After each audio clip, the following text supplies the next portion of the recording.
on your UPSC journey with Narayana IAS Academy, where ambition meets unparalleled support. Our esteemed 5-year and 3-year integrated programs are now open for admissions in Hyderabad, Vijayawada, and Nellore, which are meticulously designed for aspirants at different stages of their academic and UPSC preparation journey. Hello all, welcome to Narayana IAS Academy. This is Surekha Bhaskar presenting to you the daily news analysis. In today's discussion, we picked up a number of articles from The Hindu and The Indian Express which are important and relevant for the UPSC Civil Service examination. So now let us have a look at the topics one by one. The first article has been taken from page number 1 of The Indian Express, which reads, Abu Dhabi enhances Ayodhya joy, says Prime Minister opens UAE Temple. So this article is with respect to the recent visit of the Indian Prime Minister to UAE and the inauguration of the Bab's Temple, that we'll be looking into the characteristics as well as the architectural style of the temple, and also dwell into India-UAE relations. Following that, we'll be discussing another article which has been taken from The Hindu, page number 1. Kerala House requests central government to amend the Wildlife Protection Act in order to tackle the human-animal conflict, and here we'll be discussing the concept of human-animal conflict in detail. Moving forward, in page number 14, we've taken a news from The Hindu. Supreme Court to pronounce verdict on electoral bond scheme today. But here there is a slight difference. That is, the Supreme Court has already passed the judgment like few minutes back. It has actually scrapped, or it has struck down the electoral bond scheme as unconstitutional, where we'll be discussing about what are electoral bonds and what are the provisions of the electoral bond schemes and the reasons that have been stated by the Supreme Court to strike down the particular scheme as unconstitutional. Moving forward, the next article is from The Hindu. The centre's reply sought on the age limit for surrogacy. Here we'll be discussing what is surrogacy, what is the different types of surrogacy, and the legal framework which actually protects surrogacy. Okay. So moving forward, we'll be discussing another article taken from page number 15 of The Indian Express. India faces WTO pressure on farm subsidies amid protest for the minimum support price. Here we'll be talking about a multilateral grouping known as CAIRNS, that is CANS. Okay. So at the end of the session, we will actually be discussing few prelims as well as the mains practice questions.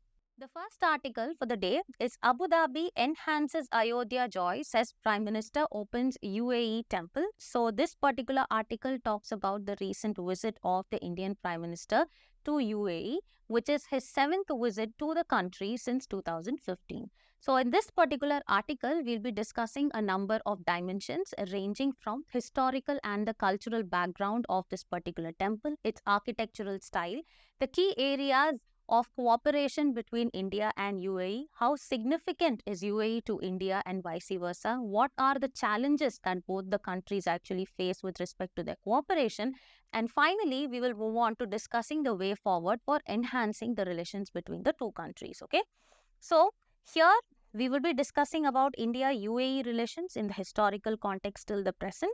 So it is important from international relations, and with respect to that of the syllabus, it can be mapped to GS paper 2 under mains, bilateral, regional and global groupings, and agreements involving India or affecting India's interests.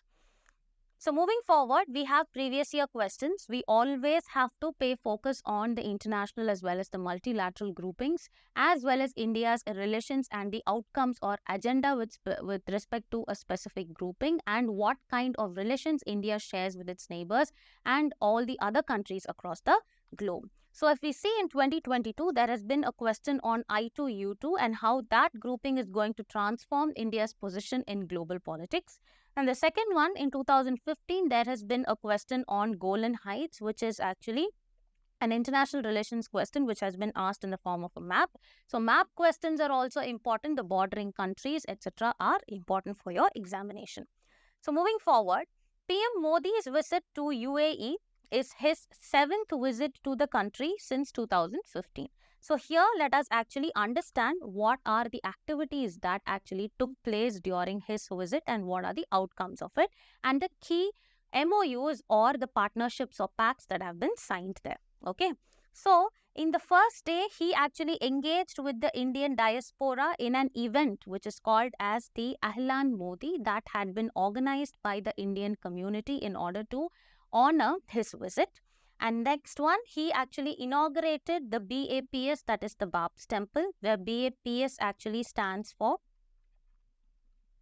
Bochas Sanvasi Shri Akshar Purushottam Swami Narayana Sanstha. So this is actually the full form of the Bab's Temple that had been inaugurated recently by our Prime Minister. So now let us actually look at few of the features of this particular temple. Okay, so this temple belongs to Swami Narayan Sampradaya within the Vaishnava tradition of Hinduism, and it has been designed with 7 shikhars or the spires that symbolizes the unity of 7 emirates of UAE. What are 7 emirates of UAE? It includes Abu Dhabi, it includes Sharjah, it has Dubai, Ajman, Al Quwain, Ras Al Khaimah, and finally Fujairah. In case you did not know what are the 7 emirates of the UAE, these are the 7 emirates like Abu Dhabi, Sharjah, Dubai, Ajman, etc. Okay, so this particular temple has been built on the Nagara style of architecture that we will actually deal with in detail after getting through the specifics of this temple. Okay, so this particular temple is actually 108 feet tall and the length is 262 feet and the width is actually 180 feet. Okay, so this is not important, but this you just have to know about what is happening. So next one is, it is actually built using the pink sandstone that has been imported from Rajasthan, and the interior is actually having Italian marble. Okay, and the temple has a lot of narratives that not only ranges from Indian as well as the Egyptian civilization. It has Indian as well as Egyptian narratives along with European, Chinese and stories of the African civilization.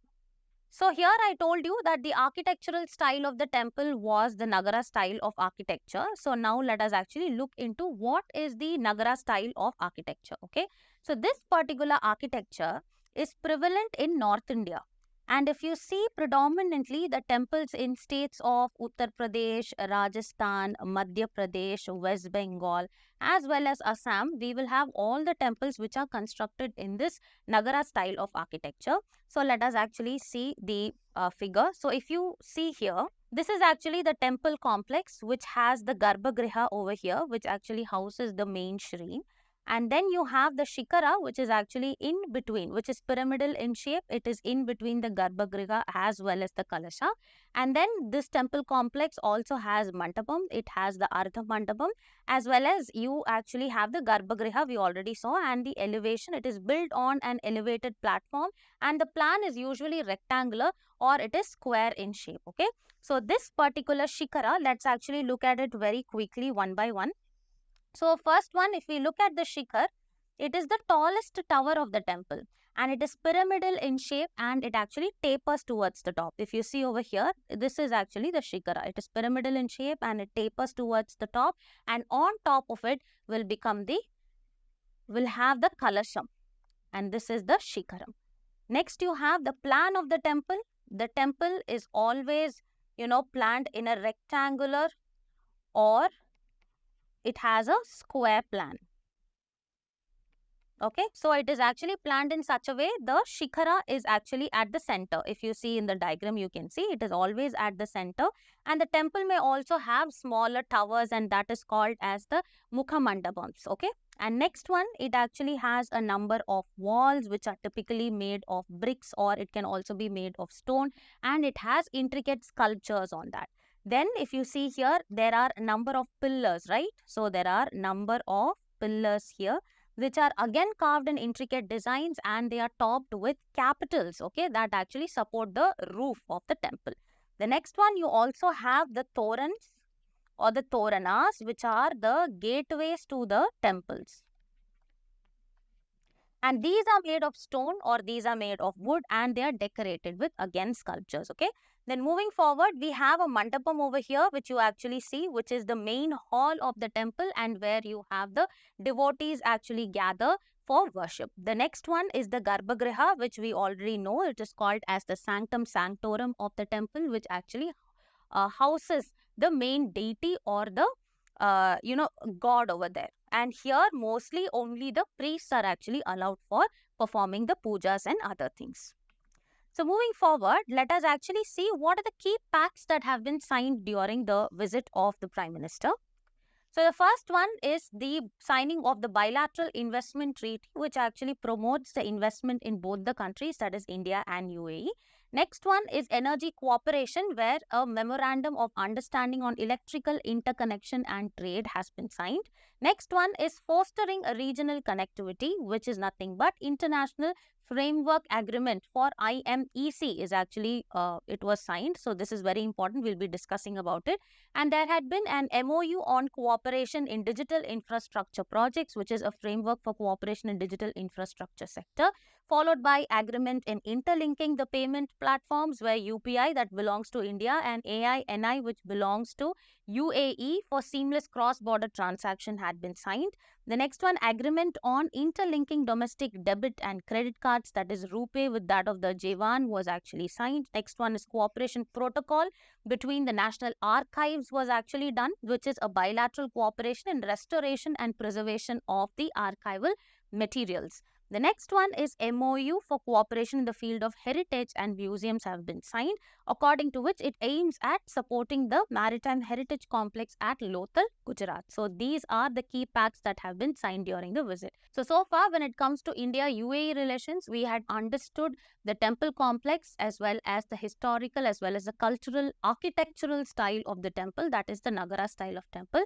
So your work is to read about the other two types, that is the Dravidian as well as the Vesara style of architecture and the examples of temples throughout India.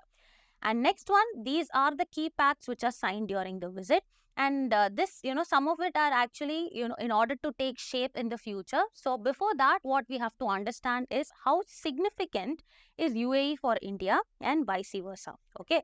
Here, what we need to understand is India is the third largest oil consumer in the world, and we depend 87% on the import of oil. This is India's case. Whereas if you see UAE is among the 10 largest suppliers of oil in the world. Okay. But what is the advantage of UAE for India is that UAE is geographically in proximity with that of India when it compares to other oil-rich suppliers of the world like the United States as well as the China. Okay, so its geographical proximity actually gives it more significance and advantages in trading with that of India. At the same time, UAE also focuses on enhancing India's role in the Middle Eastern region by enhancing cooperation with the Gulf Cooperation Council.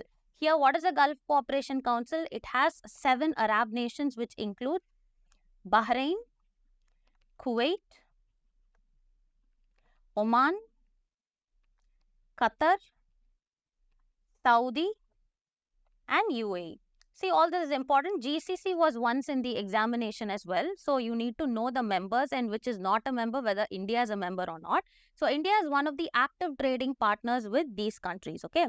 And also, now we saw that India is the third largest consumer of oil. So we depend, 87% of our imports of oil are dependent, externally. And also, if we see, UAE is the 10th largest suppliers along with the United States and China, and it is advantageous. Why? Because it's in geographical proximity with that of India. Also, you should see, of late, there has been a lot of crisis in the Middle East, or you can see the Central Asia or West Asia, whatever it is. So, after the withdrawal of US from the Middle East, what happens is now there is actually a huge vacuum over there for security that has been created. Okay, so since UAE wants to secure its sea lines of communication, what happens is that this is where it sees as India having the potential in order to counter any kind of maritime piracy or a state-sponsored terrorism in the Gulf region and the Red Sea region. Okay, so this is where India can be a net security provider for UAE. So UAE is actually significant for India as it provides oil, and India can be in turn a net security provider for the UAE as well as the Middle Eastern region with its good, military as well as the navy power. Also, UAE actually focuses on transcending as well as diversifying its economy, transcending its economy from a fossil fuel based economy, or in other words, you can say it wants to transcend from black oil to white oil economy. And also in terms of diversification, it is looking forward to diversify its economy in a number of other, dimensions and fields, such as you have real estates, we have sports, we have tourism. Then also India can be a huge market for the products that actually comes from UAE. Okay, so these are all the significance of it. Now let us look into the diplomatic relations that both of them actually share. Now let us look into the key areas of cooperation between both the countries. Okay, so the first one is diplomatic and strategic relations. So the diplomatic and strategic relations was established in 1972, which marked the beginning of formal diplomatic ties, and in 1981, Indira Gandhi was the first Prime Minister to visit UAE. Followed by that, there was a historic visit in 2015 by our Prime Minister, Mr. Modi, and the Crown Prince visit to India in 2017, which cemented the strategic partnership between both the countries. Also, in 2019, highlighting the close bilateral ties, PM Modi was awarded the Order of Zayed Award. Okay.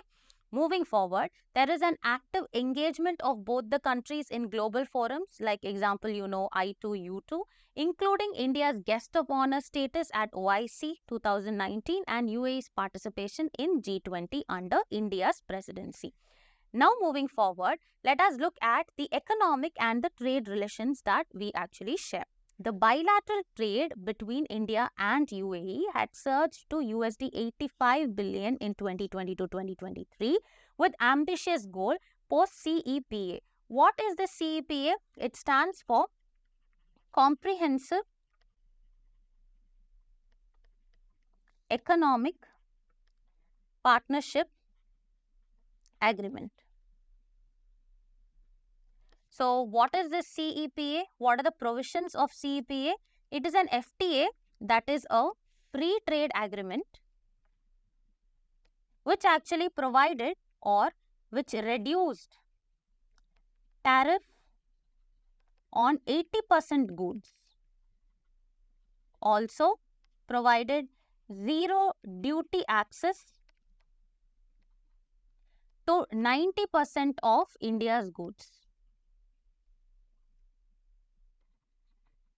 Moreover, it provided boost to the sectors like medical devices, automobiles, gems, jewelry, etc.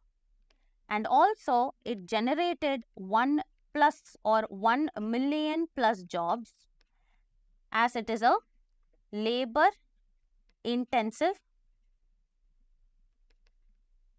sector inclusion FTA like textiles, furniture and food products.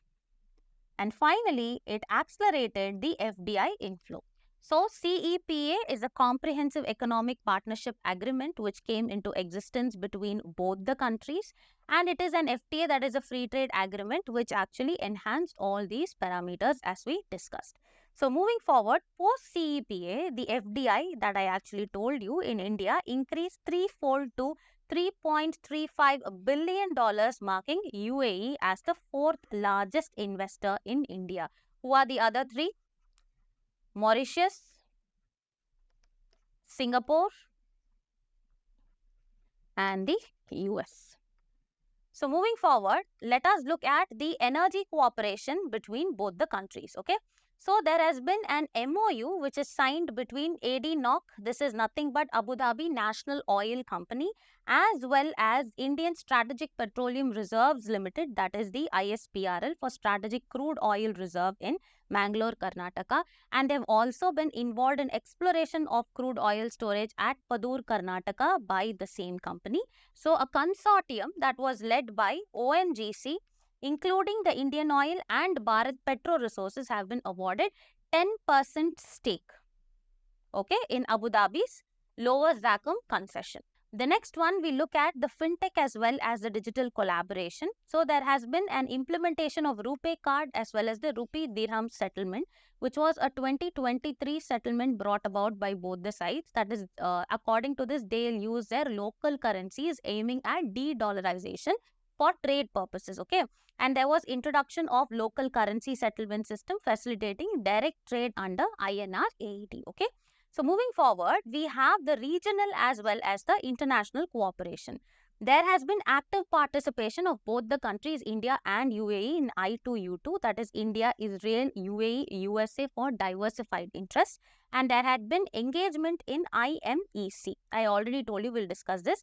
IMEC is nothing but India, Middle East, Europe Economic Corridor. So, according to IMEC, India can have access to Jebel Ali Port in UAE. For example, if this is India, it can have access to the Jebel Ali Port in UAE. So, thereby it can make its trade where else? It can actually make it to countries like Israel, from there to Europe, etc. And this is actually seen as a good alternative to the Belt and Road Initiative of China. And also, if we see, if you look at the engagement in the climate front or the environmental front, they have strategic projects like the GGCI, which is nothing but Global Green Credit Initiative, okay, which was actually decided at the COP28 meet. And also, there are joint defense exercises like the Zayed Talwar, which is actually naval in origin, as well as Desert Eagle, where you involve the Air Force. So, moving forward, finally comes the cultural and people-to-people ties. Over 3.3 million Indians are in the UAE who contribute a significant amount of remittances and also to strong people-to-people ties. And the annual remittances, as I told you, as of 2018 was 17.56 billion US dollars. And also, we have other cultural exchanges because we have India's guest of honor at Abu Dhabi International Book Fair and popularity of Indian cinema and yoga in UAE. This is nothing but our soft power. Moving forward, now let us actually look at few of the challenges that both the countries actually face with respect to that of their relations. As I told you, India is a major importer of oil and UAE is a major supplier of oil, okay? But India has committed to cut down its crude oil imports. So, this commitment is set to reduce its dependence by 50% in 2030, and this will significantly impact UAE's economy. And this was actually decided at the Urja Sangam, okay? And India aims to actually, cut this 50% in order to also meet its, zero emissions or, neutrality by 2070. And we have a number of schemes in place like the ethanol blending program. We have the FAME scheme in order to, cut down the vehicular emissions and bring electric vehicles into picture. And also, we are making use of HELP, that is the hydrocarbon exploration and licensing policy, in order to reduce our crude oil dependence. Okay, so this is actually set to impact the UAE's economy. The next one is India is also looking for cheaper alternative sources. For example, Russia actually provides discounted oil. Okay, so this has reduced the crude oil import bill of India by to around 29%. So this is also likely to impact UAE's economy. The third one is UAE actually deploys something called as the non-tariff barriers in terms of phytosanitary measures and technical trade barriers. Okay, so this actually acts as a huge impediment. And now we have a third party involvement, that is the checkbook policy of China, which focuses on bringing investments into UAE, thereby crowding out the Indian company from the region. That is, it dumps huge investments into UAE. The next problem is the kafala system. This policy in UAE gives unsolicited control to the employer to control the employee status as well as the immigration status to any employee who actually has gone from India or from other countries. Okay, so this is actually a labor exploitative process. The final one is, of late, Middle East actually has become a theater of conflict, because you know about the Israel-Palestine conflict, the Houthi rebels attacking, as well as the US-UK attacking them back. Then we have the Hamas conflict, etc. Now let us actually look into few of the way forward. We have to reduce the non-tariff barriers in order to ensure transparency and predictability in trade. And there has to be 2+2 dialogues shall be initiated. That is like the 2+2 dialogue that India and US has, which is nothing but in terms of, the defense ministers and the finance ministers actually come to a table and they discuss on enhancing the security of the region at the same time, not affecting the economy of the country. Next one is harnessing the soft power, like India's theatre, cinema, and other things like religion, other things can actually flow into the UAE as well as the Central Asian region, and integrating with the Vision 21 of UAE. This is nothing but diversification of its economy. Next one is addressing the kafala system, which is nothing but a stringent employment policy of the UAE. The last point is you have to have an enhanced and better relations with the GCC. Startup. The next article that we'll be discussing about is Kerala House requests central government to amend Wildlife Act to tackle human-animal conflict. This is actually a very simple, topic to understand, which deals with human-wildlife conflict, and we can deal it under conservation of biodiversity. Okay. Here, the Kerala Assembly has unanimously passed a resolution urging the central government to amend its stringent central laws, which is actually with respect to the wildlife protection laws, okay, in order to prevent the human-animal conflict. So in this article, we'll be discussing about what is the human-wildlife conflict, what are the reasons, what are the causes for it, and how to curb them, okay. So here we'll be dealing with the human-wildlife conflict and biodiversity conservation, and this can be mapped to GS paper 3 mains, conservation, environmental pollution and degradation. So moving forward, we have previous year questions on the Biological Diversity Act 2022 in UPSC CSE mains exams 2018, and you have a question on strategy for conservation of biodiversity together with traditional human life falls under which of the following categories. So here any kind of legislations and what are the provisions under it are very important for the exam. So moving forward, let's look at the news. So the Kerala Assembly had unanimously passed a resolution urging the central government in order to amend the prevailing wildlife protection laws, specifically the Wildlife Protection Act of 1972, in order to prevent the human-animal conflict in the state. So let us see what is the reason behind this resolution. So Kerala Assembly has passed, right? So Kerala actually has very densely populated mountainous regions and very dense forests, because of which the cases of the human-wildlife conflict is actually on surge or on the rise, especially in the recent past. The next one is rigid wildlife laws. Okay, so Kerala officials actually state that the central laws like the Wildlife Protection Act of 1972 are too stringent, okay, and they are too restrictive because the act prioritizes the wildlife conservation even in case where animals may pose a great threat to the life of people, okay. Next one is state level control. The state actually seeks to have more authority in order to declare certain organisms or animals as vermin.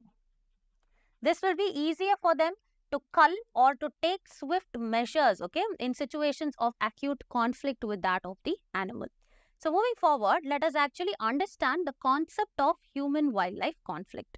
So when does a human-wildlife conflict happen? It is when encounters between humans and wildlife lead to negative results, such as the loss of property, loss of livelihood, and sometimes even your life goes away. And becoming more frequent, that is, this event of human wildlife conflict is becoming more frequent, serious, and widespread as the human populations tend to grow and the habitats of the organisms are lost. That is due to land fragmentation and transcending or utilizing the forest land for agriculture purposes as well as other purposes. So according to the World Bank, 24% of the National Biodiversity Strategy and Action Plans, that is NBSAPs, consider the human-wildlife conflict to be a significant national issue for biological or biodiversity conservation. Now let us look at the reasons for the human-wildlife conflict, okay? So the first stated conflict is habitat loss and fragmentation. So what happens is there has been increased expansion of human settlement and agricultural land. So this has actually led to the fragmentation of the forest areas, which has actually pushed the animals into human occupied zones leading to conflicts. For example, you can see leopards which actually stray at night from the Sanjay Gandhi National Park in Mumbai, okay? And also only 5% of India's geographical area is categorized as protected, so which is insufficient for full-fledged wildlife habitats.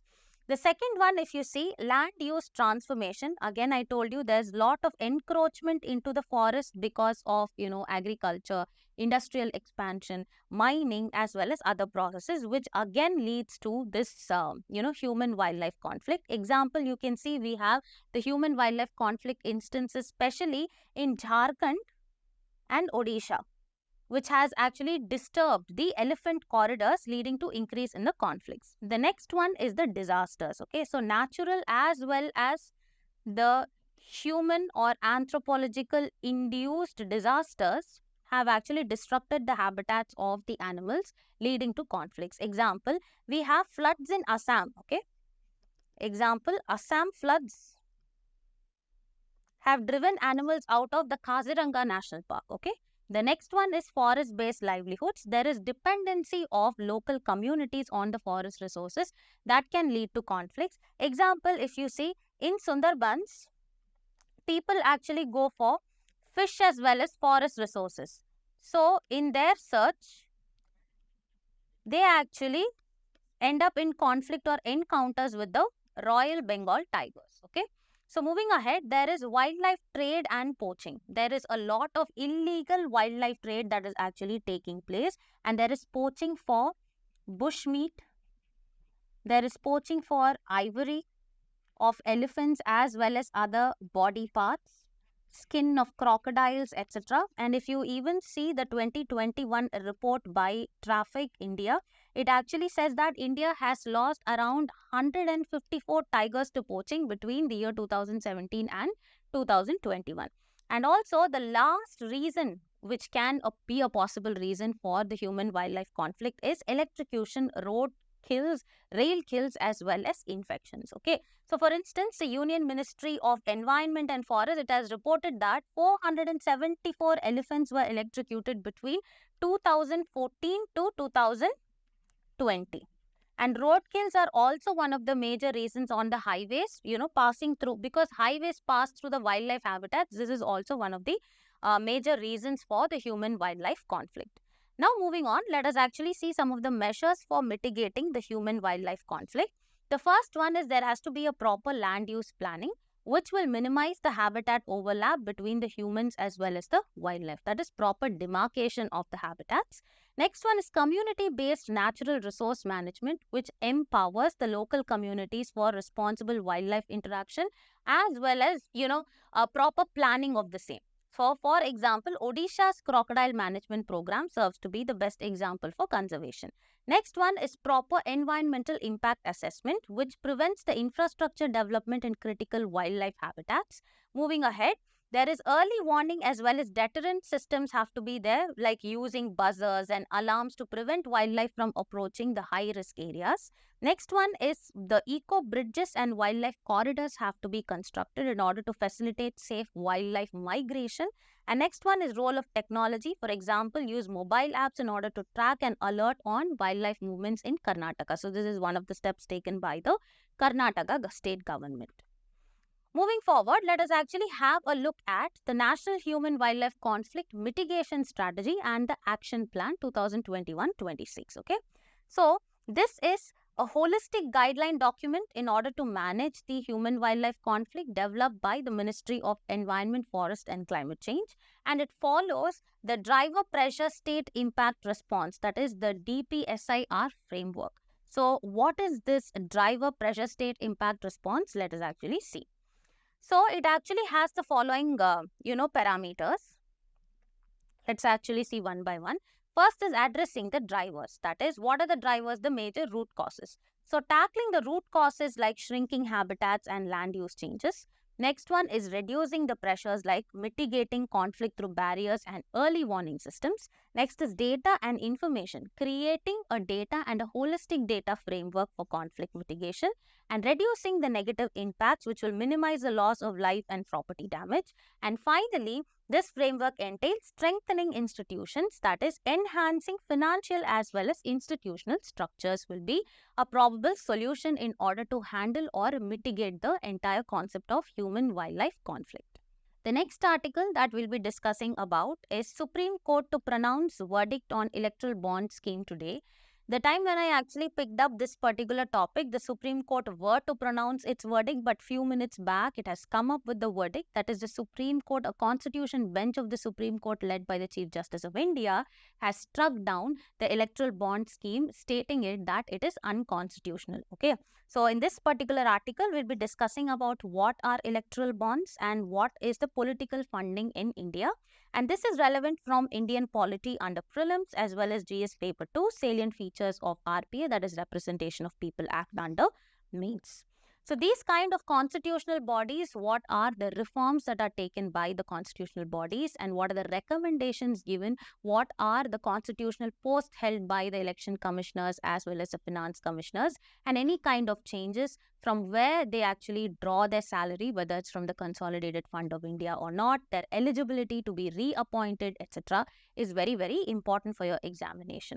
So if we see a previous year question, we have a mains question in 2017 that is asked to enhance the quality of democracy in India. The Election Commission has proposed electoral reforms in 2016, and what are the suggested reforms and how far are they significant to make the democracy successful? So let's move into the news. A 5-judge constitution bench of the Supreme Court, led by the Chief Justice of India, has struck down the electoral bond scheme of 2018 as unconstitutional. Okay. So before moving into why the Supreme Court has struck down this particular scheme, let us understand the concept of electoral bonds. Electoral bonds are instruments that are used for funding the political party. It is very simple. Okay. So any kind of donor or an entity or a company which is established in India who are wanting to fund any political party, they can actually fund or donate through the electoral bond, as simple as that. Okay. So with that understanding, what happened was that the government came up with the electoral bond scheme in 2018. It had few key provisions. That is, a donor, that is a person donating for a political party in terms of electoral bonds, actually have to follow certain criteria, or they have to be under certain eligibility criteria, and a receiver of the political party must have certain criteria. There are bond limits as well as the eligibility, as we've spoken about. Now, having understood all this, let us understand why the Supreme Court, what are the reasons it actually stated to strike down this particular scheme as unconstitutional. Okay. So, key reasons for declaring the electoral bond scheme unconstitutional is, the first one, the court stated that there is violation to right to information. The second one is access and influence concerns are there. That is, limited access is there. Next one is inadequacy, and it has stated that this particular scheme did not pass the test of doctrine of proportionality. Okay. So now let us understand 3 dimensions. So first one, is violation of right to information. Okay, so when I am a political party and when a donor is actually funding my political party, I do not get to know who the donor is. So the donor's name is completely masked or it is kept anonymous. Okay, so the court actually held that this anonymity principle, which is brought about by this electoral bond scheme, it obstructs the right to information under Article 19, Clause 1, Subclause A of Fundamental Rights of the Constitution. How it actually says that this kind of anonymity or masking, that is, we do not know, this actually obstructs the voter from knowing what kind of financial backing or what kind of backing does a political party actually has. The second one is they are losing their right of knowing or making informed decisions while voting. Okay, so this actually obstructs the right to information, and this actually, hampers the voters to make informed choices as they will not know any kind of financial backing that a political party has. The second one is access and influences concern. Okay, so here the court actually said that any kind of donor who actually, donates to a political party, there is a situation created which is called as the quid pro quo. So here what happens is the donor to that political party gets kind of preferential treatment after that political party is elected to power. So this totally undermines the integrity of the democratic process and the principle of equality. Okay, as preferential treatment is actually given only to a particular donor. The next one, the scheme actually did not pass the test of doctrine of proportionality. So what is this doctrine of proportionality? It is a rational connection between the outcome and the means adopted to achieve it. Okay, that is, the court actually stated that there are different ways in order to curb black money. Okay, so the electoral bond scheme was brought about by the government in 2018 only to curb the circulation of black money. Now the Supreme Court has actually said there are various ways in which you can actually curb the circulation of black money, and obstructing the right to information is not the only way. So the particular scheme did not pass the test of doctrine of proportionality. So these are the three reasons that has been stated by the Supreme Court. It is very, very, very important because it's an analysis or the critical analysis of the scheme. Now moving forward, let us understand what are the electoral bonds and let us understand what were the provisions of the scheme. So electoral bonds, as I told you, these are instruments that are used to donate funds to the political parties in India, and it was introduced with the Finance Bill in 2017 and later in 2018. The government notified the electoral bond scheme in order to replace the cash donations and to ensure the transparency in political funding. And before the scheme was introduced, the political parties had to make public all the donations that were above rupees 20,000. And also, no kind of corporate was allowed to make donations that was amounting to more than 7.5% of their profit or 10% of their revenue. Now, let's move into the key features of the electoral bond scheme. The first feature, let us look into the donor eligibility. First one is the donor has to be a citizen of India, or if it is an entity, it has to be incorporated in India, and they must provide know your customer details, and the confidentiality or the anonymity is maintained. The receiver eligibility is that the political parties which are registered under Section 29A of the Representation of People Act of 1951 is mandatory, and they must have secured, that is, a political party must have secured at least 1% of the votes in the last election. The authorized bank, that is, only one bank is authorized in order to provide electoral bonds, that is the State Bank of India, through its various branches spread across the country. So SBI authorized for issuance as well as encashment, and the bonds issued are in denominations of rupees 1,000 to 1 crore.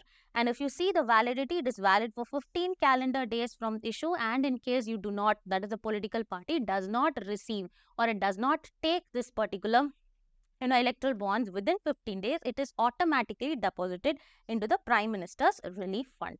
Next, if you see the limits of the bond value, there is no particular limit on the number of the electoral bonds that can be purchased, and the political parties can accept up to rupees 2,000 in cash from the anonymous sources. So when you deal with a particular topic like the Election Commission, you need to always stay relevant and connected with the current affairs, okay?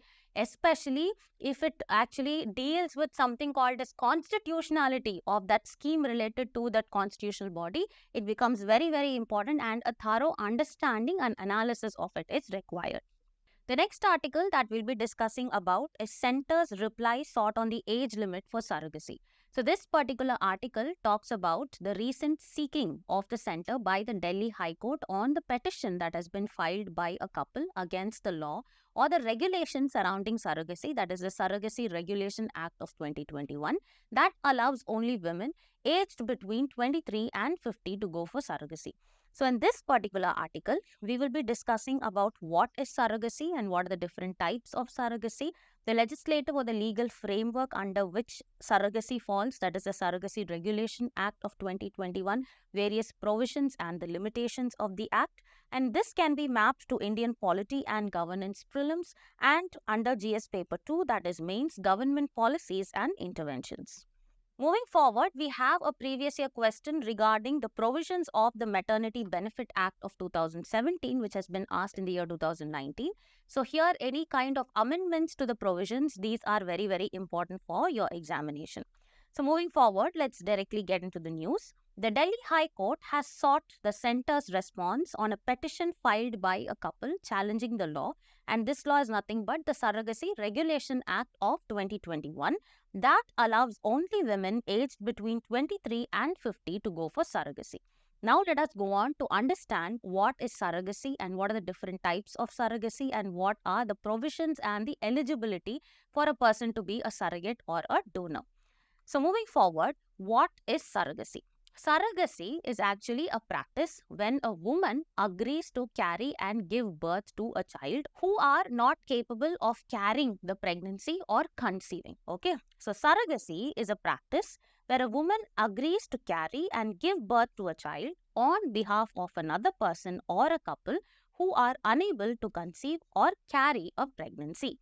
Here, the woman who carries the child is called as the surrogate, and she may use her own eggs in the process of surrogacy, or she may actually use an embryo that is fertilized outside and then implanted into her uterus through a process called as IVF, that is the in vitro fertilization. Okay, so the woman who carries the pregnancy is known as the surrogate, and she may either use her own eggs or the eggs of the intended mother or a donor fertilized by a sperm from the intended father or a donor. So here we just need to understand who's a surrogate, that is a mother who is carrying the child, okay? And here who are the donors or the intended parents, a person who is actually giving their eggs or the sperm, okay?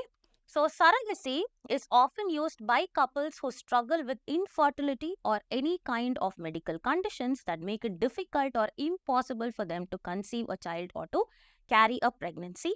And in some cases, surrogacy may be used for same-sex couples in other countries or single parents who wish to have a child. Moving forward, now let us look into the types of surrogacies, okay? So surrogacy can be broadly classified into two types based on the genetic relationship and based on the payment that is done to the surrogate mother, okay? So based on the genetic relationship, it is classified into traditional surrogacy as well as gestational surrogacy, and based on the payment that is made to the surrogate mother, it is classified as compensated surrogacy or altruistic surrogacy. Now let us look into each of it, okay? So what is traditional surrogacy? In traditional surrogacy, the surrogate mother actually makes choice of using her own eggs. Okay, and therefore, this particular surrogate becomes the biological mother of the child whom she is going to deliver. Okay, so the child who is born is genetically related to this surrogate mother under traditional surrogacy. Moving on to gestational surrogacy, here what happens, as I told you, the embryo is fertilized outside in laboratory conditions. That is, we have the intended parents who actually donate their eggs and the sperm, which is fertilized outside, and this forms the embryo which is implanted into the surrogate mother. So here, the surrogate mother does not become the biological parent, or the child who is born is not genetically related to the surrogate mother, but otherwise is genetically related to the intended parents who happen to be the donors of eggs and sperms in this case. Now moving on to the type of surrogacy based on the payment made to the surrogate mother. It is number 1, it is compensated surrogacy. Here, the surrogate mother is paid for her medical expenses and beyond her medical care. Whereas in altruistic surrogacy, only the medical treatment or the medical expenses of the surrogate mother is taken care of. So these are the different types of surrogacy based on the genetic relationship they share with the child and based on the payment that is actually made in terms of compensation to the surrogate mother. Moving forward, now let us look at the key provisions of the Surrogacy Regulation Act of 2021. The Surrogacy Regulation Act of 2021, it prohibits commercial surrogacy, that is any kind of surrogacy done only with money as the motive is prohibited, and it allows altruistic surrogacy, as I told you, where only the medical expenses of the surrogate mother is taken care of. It actually excludes the same-sex couples, people belonging to LGBTQ community, single men and live-in couples. Next one is the eligibility criteria for the intending couple, that is the donors of the eggs and the sperm. They need certificate of essentiality and certificate of eligibility. Now let us see the certificate of essentiality, what it requires. Okay, so it requires a proven infertility certificate. Next one, order of parentage and custody of the surrogate child should be furnished. Next one is insurance coverage for surrogate postpartum care should actually be provided. Next one is certificate for eligibility requirements include the donor, that is the intended parents, should be Indian citizens and should be married for at least 5 years. They should be aged between 23 to 50 years in case of a woman who is a wife and 26 to 55 years in case of husband. Okay.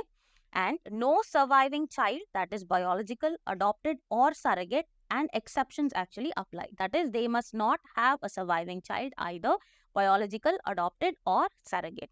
Next one is other conditions are also there and it is specified as per the regulations.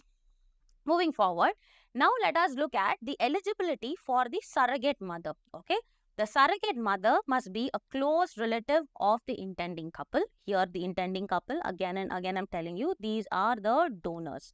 Next has to be a married woman with her own child. Age should be between 25 to 35 years of age. Can be a surrogate only once, okay, not twice, only once. Must have a certificate of medical and psychological fitness and cannot provide her own gametes for surrogacy. This is what the Surrogacy Regulation Act of 2021 in India actually says. Next is, there is constitution of national and state surrogacy boards, where these are constituted by the central and the state governments, whereas the National Surrogacy Board advises on policy matters, the code of conduct for the clinics, as well as it supervises the state surrogacy boards. Moving on, if you look at the parentage and abortion of the surrogate child, what are the provisions is that the child deemed biological child of intending couple, the abortion of that child requires consent of the surrogate mother as well as authorization by authority, and the surrogate mother can withdraw before the embryo implantation and not after that. Okay. The next article that we'll be discussing about will be India faces WTO pressure on farm subsidies amid protests for the minimum support price, that is the MSP. So this particular article, that is India's concerns on farm subsidies with respect to WTO, has been discussed in detail in yesterday's daily news analysis by Anand sir. So here, in this particular article, we'll be taking only a multilateral grouping that is called as the Khan's grouping. So let us actually see what it is. It is just a prelims fact. So here we'll be looking at the Khan's group, that is CAIRNS, and it is under multilateral groupings. And you know, current events of national and international importance are there in the syllabus under prelims, and it is under GS paper 2, important international institutions under mains. So moving forward, there have been always previous year questions on the grouping, the countries that have been recently inducted into a particular grouping, the country that has left the grouping, the number of members, their spread across the globe, the agenda, and what are the recent frameworks or any kind of legislations that they have brought, how it is going to impact India. All that is actually important for your examination. So in 2014 prelims, there's actually a question on BRICS, and with reference to the BRICS, they'd actually spoken about where was the first summit and what was the last country, that is, who was the recent country to join the grouping. So moving forward, the Khan's group claimed that India's farm subsidies are distorting the global food prices and it is hurting the food security of other countries. The details of which has been discussed in yesterday's video. Please go through that and try understanding that particular topic. So here we'll be discussing about the Khan's group alone, okay? So this particular grouping was established in the year 1986 in Cairns. This is actually a place in Australia, and it is a coalition of 19 agriculture exporting countries. If you look into the map, you can see there are various countries, like you have Australia, you have almost all the countries of South America, we have Chile, then we have Brazil, we have Argentina, then we have Indonesia, Malaysia, Paraguay, Peru, all these countries. That is totally 19 members are actually there in this particular group. What are the objectives of this particular grouping is that in order to liberalize the global trade in agriculture produce by abolishing the export subsidies and the trade distorting domestic support for agriculture products, okay? And this particular grouping also attempts to present a common front in multilateral trade negotiations at the World Trade Organization. And if you see the members, we already discussed, it includes a number of countries ranging from Argentina, Australia, Brazil, Canada, then Guatemala, Indonesia, Malaysia, Pakistan, Paraguay, Peru, the Philippines, South Africa, Thailand, Uruguay, and Vietnam. So it is very important to understand if India is a member or not, if India was a founding member or not. This is what is very important for the exam. Next, the decisive role, what does it do is that what it has done significantly in the past is that it successfully forced the agriculture onto the agenda of the Uruguay round of talks in WTO in 1986 to 1994 that eventually led to the agreement on agriculture. So this is purely not discussing anything on the concerns that India has on farm subsidies with respect to WTO and vice versa. So it is just a prelims fact that I thought it will be of importance for your examination, so brought it for discussion. Now let us solve few prelims and mains practice questions. The first question reads, the Khan's group sometimes mentioned in the news is primarily associated with which one of the following? Reducing greenhouse gas emissions from agriculture. No, this is incorrect. Advocating for liberalization of global agricultural trade. This is correct. So going by the option, the answer will be option B. The second one is, consider the following statements about the electoral bond scheme in India. To be eligible for the bond, a political party must secure at least 2% of the vote. No, this is 1%. And next statement reads, electoral bonds are not encashed within 15 days, are deposited into the Prime Minister's Relief Fund by the State Bank of India. This is correct. So going by the options, the answer will be option number 2, that is option B. The question 3 reads, consider the following statements regarding the Surrogacy Regulation Act of 2021. The Act allows both commercial and altruistic surrogacy. Only altruistic and commercial is not allowed.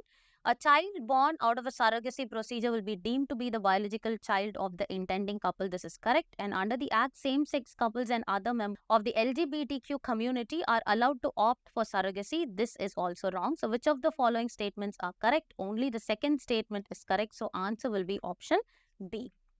Moving forward for the fourth question, with reference to the Wildlife Protection Act of 1972 in India, consider the following statements. When a wild animal is declared protected under the Act, such an animal is entitled to have equal protection, whether it is found in protected areas or outside. This is correct. Apprehension of a protected wild animal becoming a danger to human life is a sufficient ground for its capture or killing. This is wrong. So going by the statement, the answer is option A.